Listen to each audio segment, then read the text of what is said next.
The studio lights burned hot, and the air was thick with tension even before the cameras went live.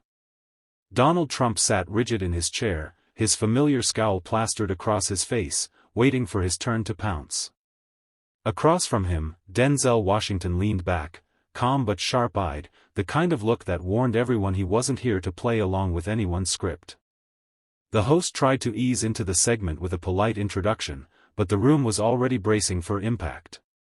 Within 30 seconds, Trump leaned forward, voice booming, "The American people want me back, and deep down, you know it too."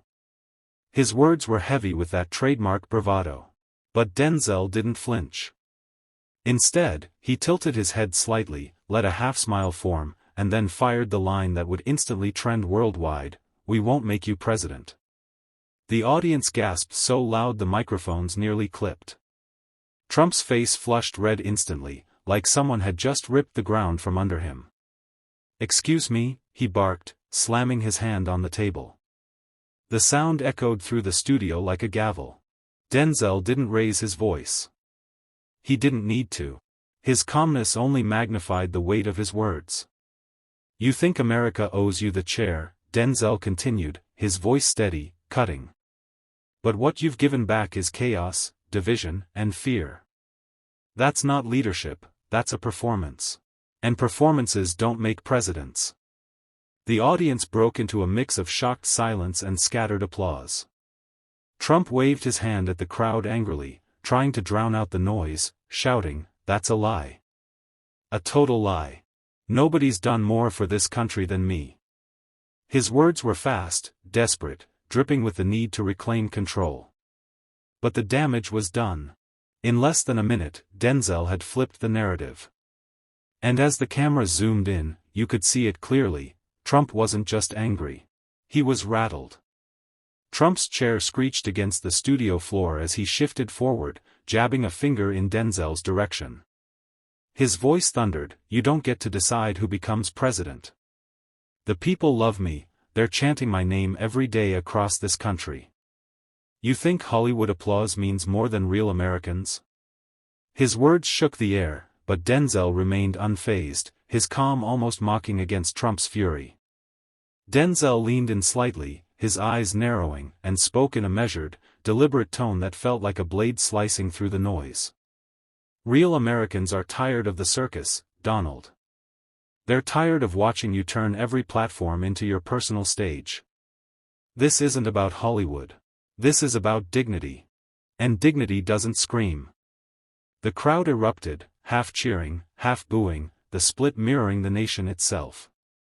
The host raised his hands, trying to regain control, but the chaos only fueled the fire. Trump's face grew darker, his gestures more frantic. He slammed the table again, his gold cufflinks glinting under the lights. "You're out of line. You don't know anything about the people. They want strength, they want courage, and they know I'm the only one who can deliver." Denzel's smirk deepened into something sharper, a look of a man who had walked through storms and refused to bow to thunder. "Strength," he echoed, his voice low but powerful. "Strength isn't shouting until your throat cracks. Strength is standing when the world tries to break you. And courage? Courage is telling the truth even when it costs you. That's why we won't make you president. You mistake fear for loyalty, and anger for leadership." Gasps filled the studio once again. Trump recoiled for a moment, like he hadn't expected the strike to land so perfectly. But then his ego roared back to life. He threw his arms wide, yelling toward the audience and the cameras, "This is what they want. They want to silence me, to silence you. They're terrified of me because I'm the only one fighting for you."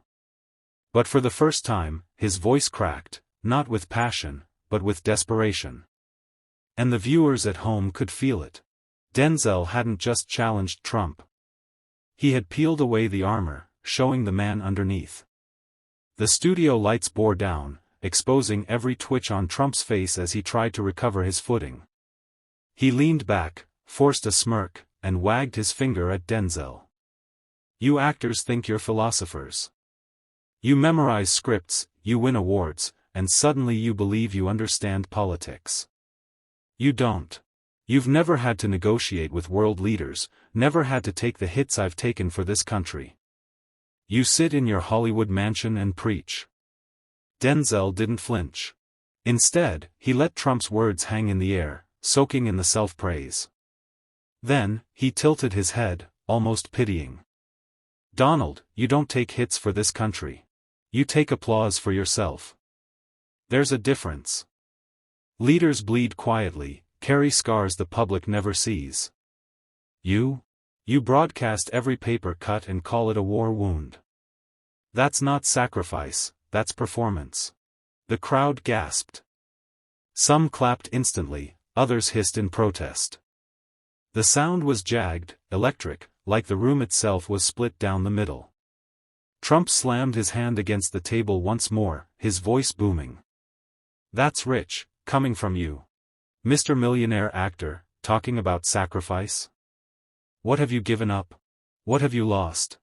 Denzel's eyes hardened, the smirk fading into raw gravity. He leaned closer to the mic, his voice deep, steady, and sharp enough to silence the noise. I've buried friends, Donald.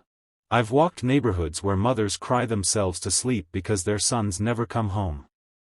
I've stood on stages not to sell myself, but to remind people they still matter. That's sacrifice. And you? You call rallies where people chant your name. That's ego. For a moment, Trump froze. The words cut deeper than he anticipated. The audience, sensing the shift, leaned forward as if they didn't want to miss a single breath. Trump's jaw tightened, but instead of lashing out, he tried to laugh it off, his chuckle awkward, brittle. Oh, please. You're dramatic. You think speeches win wars? You think tears fix a nation? Denzel straightened, his presence filling the space like thunder. No, Donald. I think honesty does. And that's why, say it again, louder if you want, we won't make you president. The audience erupted once more, this time the cheers overpowering the boos. The balance was shifting, and for the first time, Trump looked like a man cornered, not crowned. Trump's face flushed red under the glare of the lights, his composure slipping like sand through his fingers. He pointed across the table, jabbing the air toward Denzel as though the gesture alone could reclaim authority. You don't speak for the people. You don't speak for America. I do. That's why they chant my name. That's why I'll win again. Because they know I'm the only one strong enough to fight back. His voice cracked on the last word, betraying the fury that boiled beneath his practiced bravado. The crowd roared in divided waves. One section of the audience thundered with approval, chanting, Trump. Trump, while another countered with sharp, defiant cheers for Denzel. The studio floor vibrated with the clash, a living battleground of voices. Denzel didn't rise to the noise. Instead, he clasped his hands, elbows resting lightly on the desk, and let Trump's declaration bounce uselessly around the room. Then, calmly, almost coldly, he asked, fight back against who, Donald? Against Americans who disagree with you? Against communities that don't fit into your version of the country? Tell me, when you say, fight back, are you talking about leadership or domination? The question sliced through the shouting, demanding silence. Trump's jaw tightened, his words momentarily caught. He opened his mouth, then closed it again, the hesitation visible. And in that heartbeat, Denzel pressed further. You want the title, not the burden. You want the stage, not the responsibility. You call yourself the voice of the people, but every time they disagree with you, you silence them, mock them, dismiss them. That's not a leader. That's a dictator in training. Gasps shot through the audience.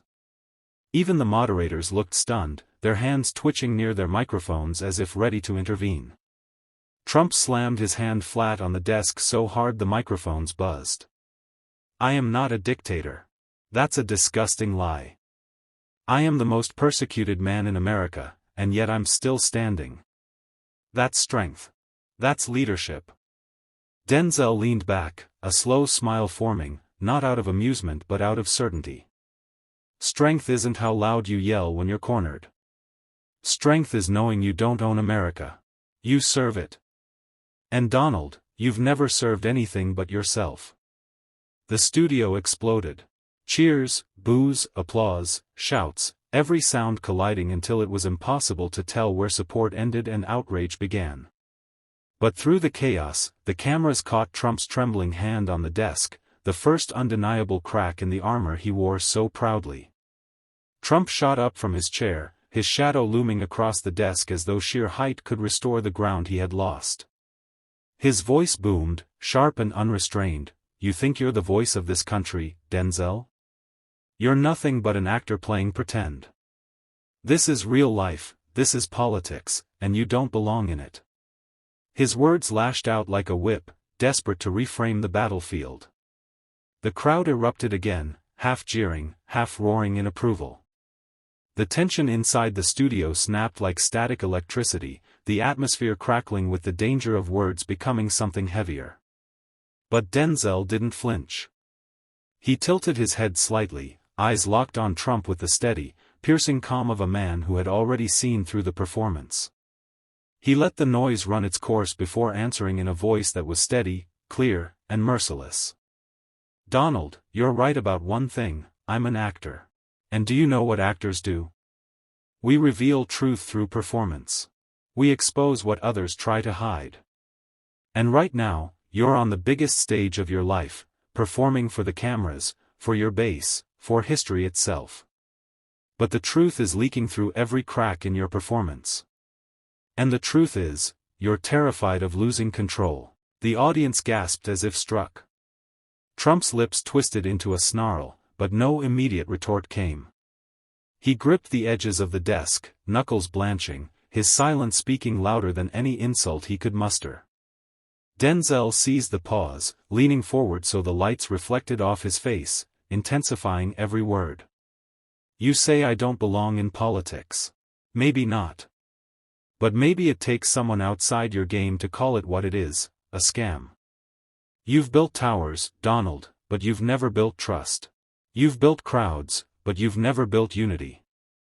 And I'll say it again, we won't make you president, because the country deserves a leader, not a showman screaming into the void." The studio audience erupted in thunderous applause. Even those who had been shouting Trump's name moments earlier were now caught between the electricity of Denzel's words and the unraveling image of the man before them. Trump's face flushed deeper, his eyes narrowing with pure, unfiltered rage. He raised his finger at Denzel like a weapon. "You'll regret those words. Every last one of them. You'll regret ever trying to stand in my way." Denzel didn't blink. He simply leaned back in his chair, folding his arms as though the storm across from him had already been weathered. The calm in his silence contrasted with Trump's fury so sharply that the visual alone was enough to freeze millions of viewers glued to their screens.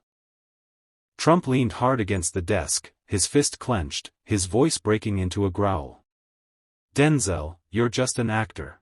You exist to entertain, not to tell me what I can or cannot do." His words echoed across the studio, half the audience booing while the other half burst into laughter. But Denzel didn't flinch. He tightened his grip on the microphone, his eyes locked straight into the camera as if he were speaking directly to millions. "Entertainment," he said slowly, letting the word sting. "Trump, I only play roles on stage. You've been playing with the future of this nation for years. And we, yes, we the people, will never make you president again." The moment sent shockwaves through the room. The studio lights reflected on Trump's reddening face, his lips trembling, his breath shallow. Viewers at home could almost feel the temperature rise. Denzel's voice carried a steel-cold conviction, slicing through Trump's anger like it was nothing.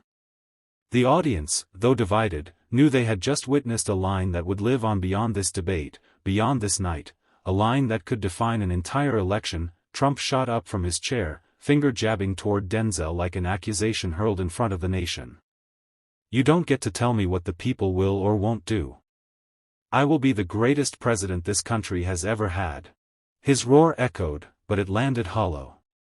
The audience erupted, some booed, some clapped, others shouted, but the volume only made his desperation clearer.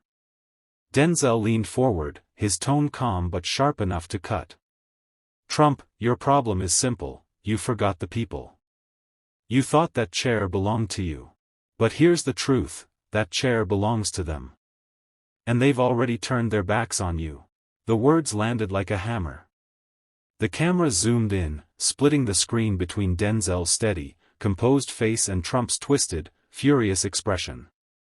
Millions watched in stunned silence at home, realizing this wasn't just a debate anymore, it was a reckoning. In that split second, the stage didn't belong to Trump. It belonged to Denzel and to the raw truth he had unleashed. Denzel leaned back in his chair, hands folded, creating a silence heavier than any argument. The studio seemed to freeze around him. Trump rushed to fill the void, shouting louder, but his voice cracked with helpless rage. America needs me, he screamed, veins bulging on his neck. Denzel shook his head, his calm cutting through the noise like a blade. No, Trump. America doesn't need you. America needs justice. America needs honesty. And you represent neither. The eruption of applause nearly drowned the room. Some members of the audience jumped to their feet, clapping and cheering, while others stared at Trump's collapsing presence. The cameras swung across the crowd, capturing the moment the balance of power shifted. Trump tried to shout over them, but his words vanished beneath the roar of approval for Denzel. At home, millions of viewers sat forward, knowing they weren't watching another exchange of political soundbites, they were watching history being made. Trump's face twisted with fury. You're misleading people, Denzel. You're a fake hero. His voice cracked, and the desperation in it rang louder than his words. Denzel rose from his chair, his tall frame casting a shadow over Trump. His voice boomed, a fake hero? I've never claimed to be one. Because I'm not fighting for myself. I'm fighting for the people, the same people you've ignored, the same people you've used, the same people who are done with you. The crowd erupted in thunderous cheers. Trump's attempt at control slipped completely. He tried to retort, but the chants of Denzel filled the studio. The camera zoomed in again, catching the raw, almost panicked look on Trump's face. Denzel stood tall, unwavering, the very picture of conviction. What had started as a debate had transformed into a symbolic battle, and in the eyes of millions, Trump was losing it. The studio had become an arena. The crowd's roar rattled the walls, the cameras captured every flicker of emotion, and millions at home clung to every word. Trump, red-faced and visibly shaken, gripped the edge of his podium as though it was the only thing keeping him steady. You think you speak for America, Denzel? You don't. I will return, and nothing you say can stop me. His words carried volume, but no weight. The audience didn't respond with cheers, only with scattered boos and laughter. Denzel stepped forward, commanding the stage without needing to raise his voice. His tone was low, sharp, and undeniable. Trump, you can scream as loud as you want. You can brand yourself as a savior, a hero, even a king.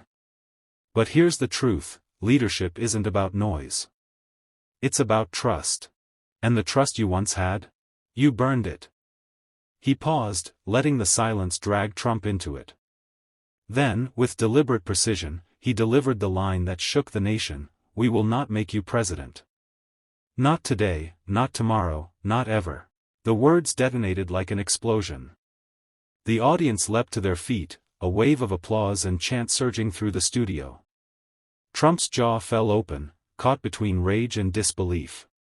For once, he had no comeback, no sharp retort, nothing to throw back.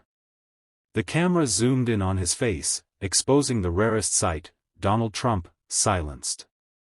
Denzel turned toward the crowd, lifting the microphone one last time. This country belongs to its people, not to fear, not to lies, and not to those who put themselves above it. America is stronger than one man. And tonight, you've all proven that. His words wrapped the moment in history, sealing it forever.